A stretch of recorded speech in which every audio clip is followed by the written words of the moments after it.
Hello सर्वांना, कसे आहात सर्वजण? मजेतच असतात. झालं चहा वगैरे? मी पण घेतला, जरा बसले वाऱ्याला. संध्याकाळच्या टायमाला बसत असते थोड्या वेळ. मग मच्छर येतात, मग बसता येत नाही, म्हणून थोड्या वेळ बसायचं, मग जायचं घरात. माणसाने ना, कुठला पण व्यक्ती ना आयुष्यामध्ये जास्त अति करू नये. कोणावर पण अन्याय करू नये, अति करू नये, कोणाशी म्हणजे जास्त पंगा घेऊ नये, कोणाला विनाकारण त्रास देऊ नये. देव आहे ना, सर्व पाहत असतो आणि देवाच्या काठीचा आवाज येत नाही आणि देवाला सर्व माहीत असतं.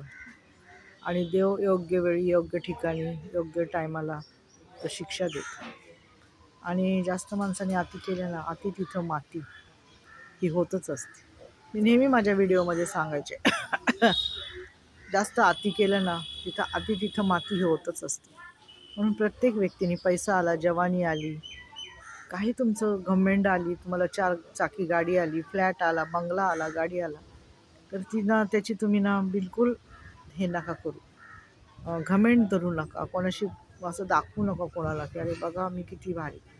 काही नाही हो, एकदा शरीराला त्रास झाला ना, तर चांगले चांगले तिथे नतमस्तक होतात, चांगले चांगले तिथे हे होतात. जोपर्यंत माणसाच्या शरीराला त्रास होत नाही ना, तोपर्यंत माणूस अरेरावीच करत असतो.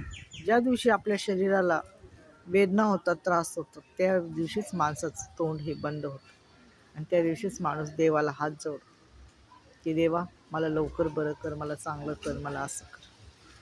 तर असं आहे, कुणाला विनाकारण कुणी त्रास देऊ नये, एवढंच मला सांगायचं. आणि अति तिथं माती करू नका.